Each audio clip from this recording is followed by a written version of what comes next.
Si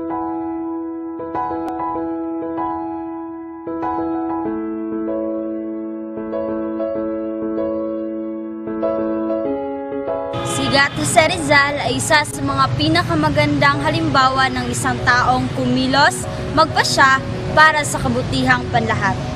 Malaya tayong mga Pilipino dahil sa mga ginawang kabutihan, sakripisyo ng ating mga ninuno. Sino makapagsasabi na mula dito sa Malaybalay City, Bukidnon ay nagmumula ang isang pinaguriang makabagong Rizal? Isang kabataang mula sa simpleng pamilyang Pilipino ay kumilos at nagpasya para sa ikauunlad, hindi lamang para sa sarili, kundi pati na rin sa kanyang kapwa. Mga kaibigan, samahan niyo po kami sa aming dokumentaryo tungkol sa buhay ni James Russo Taga. Tara!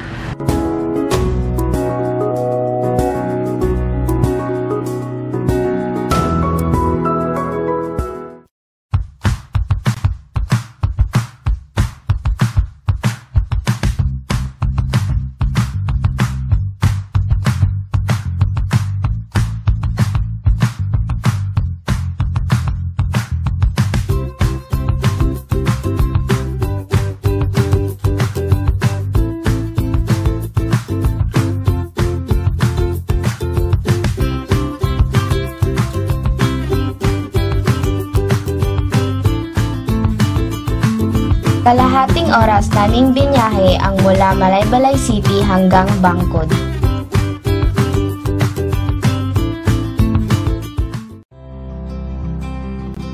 Nandito na po tayo ngayon sa tahanan ng Pamilya Taga.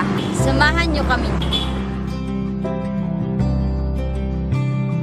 Agad kaming sinalubong ni Kuya James Taga. Magandang umaga po, Kuya James. Magandang umaga, kinagagalang ko kayo makilala.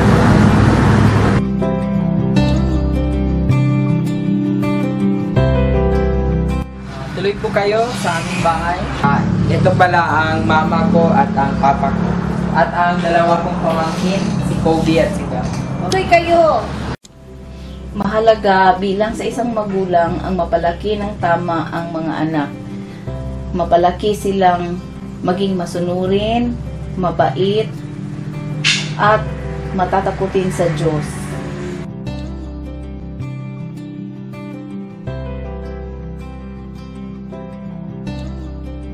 Isip usa ka man ako na ningkamot nga mahatag ang ilang panginahanglan ug magsuporta para maabot nila ang ilang pangandoy.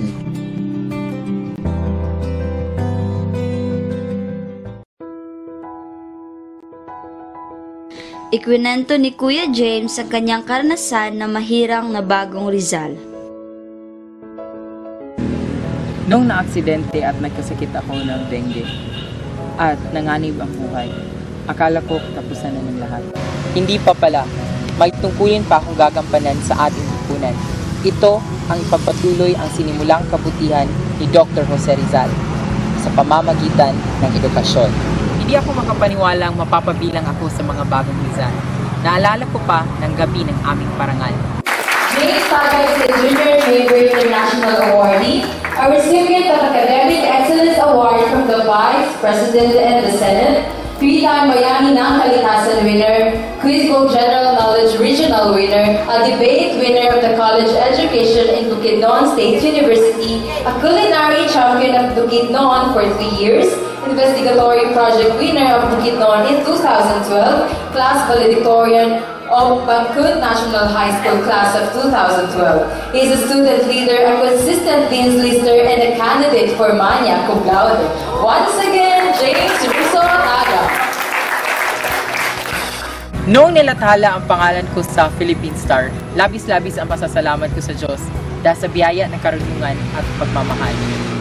Ito ay ilan lamang sa mga parangal na aking natanggap na alam ko na kaya-kaya niyo rin makamit.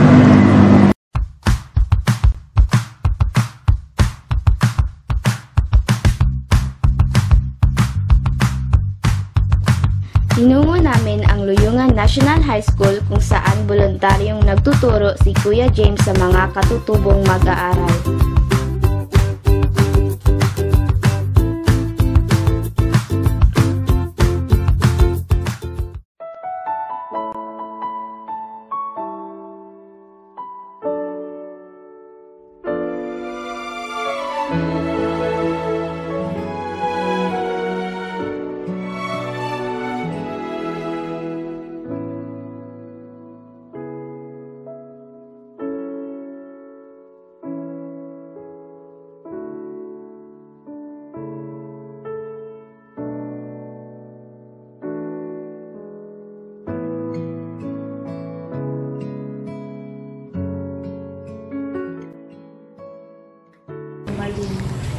Pasalamat kahit marogi kay Sir James sa pagtudlo din ka namin. Marogi ang salamat to pag-andin.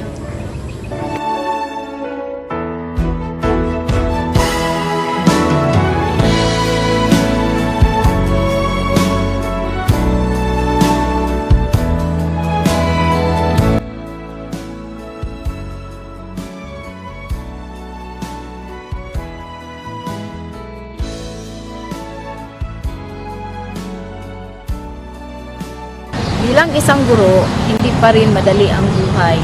Ngunit sa kabila ng paghihirap, proud ako sa mga anak ko dahil sa kanilang academic at civic Hinaot achievement. ko sa akong anak nga dili siya magbago o ningkamot siya sa iyang pag-eskwela o magtabang sa mga tao.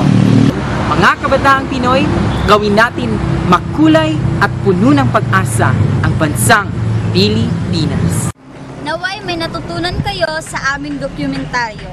Kabataang Juan de la Cruz, magpasya at kumilos para sa kabutihang panlahat.